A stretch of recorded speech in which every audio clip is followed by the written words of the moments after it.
প্রিয় ছাত্রছাত্রীরা, আজকে আমি তোমাদেরকে এই ভিডিওর মাধ্যমে ক্লাস 6-এর ইতিহাস যে সমস্ত প্রশ্নগুলো দেওয়া আছে 2025 সালের রায়মার্টিন প্রশ্নবিচিত্রাতে 5 নম্বর স্কুলের প্রশ্ন, পেজ নম্বর 271, সেখানে যে সমস্ত প্রশ্নগুলো আছে সমস্ত প্রশ্নের উত্তর আমরা আলোচনা করবো আজকে এই ভিডিওর মাধ্যমে। তোমরা ভিডিওটা শুরু থেকে শেষ অবধি অবশ্যই দেখবে, আর চ্যানেলে যদি নতুন হয়ে থাকে অবশ্যই তোমরা চ্যানেলটাকে সাবস্ক্রাইব করে রাখবে পরবর্তী যে স্কুলগুলো আছে সেগুলোর প্রশ্ন উত্তর পাওয়ার জন্য। এবং এর আগের যে স্কুলগুলো ছিল সেগুলোর প্রশ্ন উত্তর আমরা আলোচনা করে দিয়েছি, তোমরা প্লে লিস্ট থেকে পেয়ে যাবে, সেগুলো অবশ্যই সেখান থেকে তোমরা দেখে নিও সেই প্রশ্ন উত্তরগুলো। আজকে আমরা এই ক্লাস 6-এর ইতিহাসের প্রশ্নগুলো আলোচনা করবো এই 5 নম্বর স্কুলের। তো 5 নম্বর স্কুলে দেখো যে প্রশ্নগুলো আছে, 4টে প্রশ্ন আছে, 1 নম্বর করে 4 নম্বর দেওয়া হয়েছে। তো একের দাগের প্রশ্ন সঠিক উত্তর কী বলা আছে, সঠিক উত্তরটি নির্বাচন করো। একের দাগের একের প্রশ্ন, আদি বৈদিক যুগে প্রধান সম্পদ ছিল, আদি বৈদিক যুগে প্রধান সম্পদ ছিল, তাহলে সেটা হবে অপশান ডি, অর্থাৎ গবাদি পশু। এরপর আছে খ্রিস্টপূর্ব ষষ্ঠ শতকে ভারতীয় উপমহাদেশের মূল রাজনৈতিক কেন্দ্র ছিল, তাহলে এটা হবে গাঙ্গেয় উপত্যকা। 3 দাগে বলা আছে ত্রিপিটক লেখা হয়েছিল, তাহলে পালি ভাষার অপশান সি। এরপরে আছে আজীবিক গোষ্ঠীর প্রতিষ্ঠাতা ছিলেন, এটা হবে গোশাল, অর্থাৎ অপশান এ। এরপরে 2 দাগে যে প্রশ্নগুলো আছে 2-1টি শব্দ উত্তর দাও। প্রথম প্রশ্ন, আবেস্তার শ্রেষ্ঠ দেবতা কে? লিখবে অহুর, অহুর। এরপর আছে ইনামগাঁও কোন নদীর তীরে অবস্থিত, সেটা হবে ভীমা নদী, ভীমা নদীর তীরে অবস্থিত। 3 দাগের প্রশ্নে বলা আছে দেখো বজ্জীদের রাজধানী কোথায় ছিল, এটা হবে বৈশালী। এরপরের প্রশ্ন দেখা যাচ্ছে কি, চতুর্থ বৌদ্ধ সংগীতির সভাপতি কে ছিলেন, এটা হবে বসু মিত্র। দক্ষিণ ভারতে অবস্থিত একমাত্র মহাজনপদটির নাম কি, সেটা হবে অসমক। এরপরে প্রশ্ন, গুপ্ত আমলে প্রদেশের শাসনভার থাকতো কাদের ওপর, সেটা হবে রাজপুত্রদের ওপর। এখানে লিখে দিই রাজপুত্রদের ওপর। এরপর আছে জুনাগড় লিপি থেকে কোন রাজার কাহিনী জানা যায়, লিখবে শক রাজা রুদ্র দমন, শক রাজা রুদ্র দমন এর কাহিনী সম্পর্কে জানা যায়। ভীম কোচটিসেস কি উপাধি নিয়েছিলেন, এটা হবে মহীশ্বর, মহীশ্বর।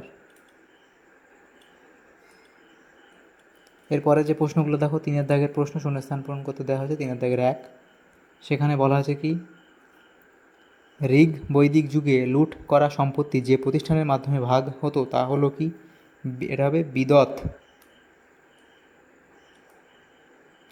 এরপরে আছে জৈন ধর্মে উপদেশাবলী ড্যাশটি অঙ্গে ভাগ করা হয়, সেটা হবে 12টি অঙ্গে ভাগ করা হয়। পুষ্যমিত্র শুঙ্গ মৌর্য সম্রাট হন ড্যাশ খ্রিস্টাব্দে, সেটা হবে 187 খ্রিস্টাব্দে। দেবানংপিয় উপাধি ধারণ করেন সম্রাট অশোক, এখানে লিখে দিই সম্রাট অশোক। এরপরে আছে দেখের প্রশ্ন, প্রাচীন ভারতে বহু প্রচলিত একটি মুদ্রা ছিল, সেটা হবে নিষ্ক, অন্তনে হাসি পেটের মতন শয় কয়, নিষ্ক। এরপরে 4 দাগে যে প্রশ্নগুলো আছে দেখো সেগুলো 5 দাগে 6 দাগের প্রশ্নগুলো আমরা আলোচনা করবো নেক্সট। 4 দাগের 1 প্রশ্ন বলা আছে বৈদিক সাহিত্য বলতে কী বোঝায়, সেটা অবধি লিখবে বৈদিক যুগের সমাজ পরিবার বর্ণাশ্রম প্রথা, সেখানে ব্রাহ্মণ ক্ষত্রিয় বৈশ্য শূদ্র বলে এত অবধি তোমরা পয়েন্ট করে লিখবে। এরপরে যে প্রশ্নগুলো আছে দেখো সেটা বলা আছে 2 দাগের প্রশ্ন, এলাহাবাদ প্রশস্তি থেকে কি জানা যায়, সেটা লিখলে। এরপর 3 দাগে আছে জৈন ধর্মের ত্রিরত্ন কি, সেটা লিখবে। আর্য সত্য কি, আর্য সত্য চতুরার্য সত্য হলো কি, সেগুলো লিখলে। তারপরে 10 রাজার যুদ্ধ বলতে কী বোঝায়, তার যুদ্ধের 2টি পক্ষ, যুদ্ধের কারণ, যুদ্ধের ফল ইত্যাদি পয়েন্ট করে লিখবে। 5 দাগের প্রশ্নগুলো বলা আছে প্রদত্ত প্রশ্নের উত্তর দাও। সাতবাহন প্রশাসন কেমনভাবে চলতো, সাতবাহন শাসন পদ্ধতি বলে এই তিনটে যে পদ্ধতি এখানে দেওয়া আছে ডিটেলস এখানে তোমরা লিখবে। এরপরে 6 দাগের প্রশ্নে বলা আছে নিচের যে কোনো 4টি প্রশ্নের উত্তর দাও। প্রথম প্রশ্ন, মেগালিথ সম্পর্কে টিকা লেখো। তাহলে মেগালিথ হলো বড় পাথরের সমাধি, বিভিন্ন ধরনের পাথরের সমাধি, সেই পয়েন্টগুলো করে এই অবধি লিখবে।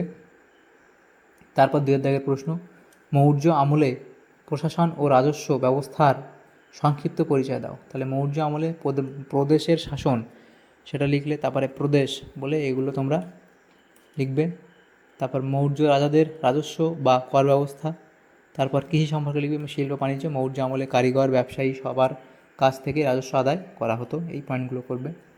3 দাগের প্রশ্নে বলা হয়েছে সাম্রাজ্যবাদী শক্তি হিসেবে মগধের সাফল্যের কারণ কী।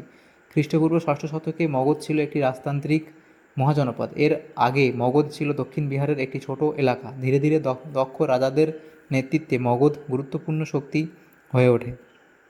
মগধের এই উত্থানে তার প্রাকৃতিক পরিবেশ অন্যতম ও গুরুত্বপূর্ণ ভূমিকা পালন করেছিল। মগধের উত্থানের কারণ, মগধের উত্থানের পিছনে একাধিক কারণ বিদ্যমান ছিল, সেই পয়েন্টটা করে লিখবে যে প্রাকৃতিক কারণ সেখানে ভৌগোলিক অবস্থান, নদীর বেষ্টনী, উর্বর কৃষিজমি, অরণ্যের উপস্থিতি, তারপর খনিজ সম্পদ, তারপর উপযুক্ত রাজন্যবর্গ, আর্য অনার্যের সংমিশ্রণ ইত্যাদি পয়েন্টগুলো করে তোমরা এফ লিখবে। তারপরে প্রশ্ন ছিল, এটা হবে ঋগ বৈদিক যুগ অর্থনৈতিক অবস্থার সংক্ষিপ্ত পরিচয় দাও। দেখো প্রশ্নটা একবার দেখে নাও এখান থেকে তোমরা, এই যে ঋগ বৈদিক যুগের স্পেলিং ভুল হয়েছে, এটা একটু ঠিক করে নেবে। যে ঋগ, এটা হবে ঋগ, তারপরে বৈদিক যুগে অর্থনৈতিক অবস্থার সংক্ষিপ্ত পরিচয় দাও, সেটা লিখবে। এখান থেকে লিখবে আগের এই পেজটা লিখবে এখান থেকে, তারপর লিখবে বৈদিক সভ্যতার অর্থনীতি, সেখানে পশু সম্পদ, কারিগরি শিল্প, সেখানে আদি বৈদিক যুগ, পরবর্তী বৈদিক যুগ, কৃষি, ব্যবসা বাণিজ্য বলে পয়েন্ট করে এফডি তোমরা লিখবে। এরপরে দেখো 5 দাগের যে প্রশ্ন সেখানে বলা আছে শাসক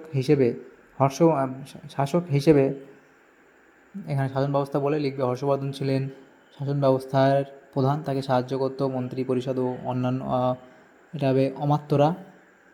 তারপর তার সম্পদ, তার সাম্রাজ্য কয়েকটি প্রদেশে এবং প্রদেশগুলি বিষয় বা জেলায় বিভক্ত ছিল। এই শাসন ব্যবস্থার সর্বনিম্ন স্তর ছিল গ্রাম। হর্ষবর্ধন প্রজাদের কাছ থেকে উৎপাদিত ফসলের 1/6 কর হিসেবে সংগ্রহ করতেন, তবে ধর্মীয় প্রতিষ্ঠানকে বিনা করে জমি দান করা হতো। তিনি বণিকদের কাছ থেকেও কর আদায় করতেন।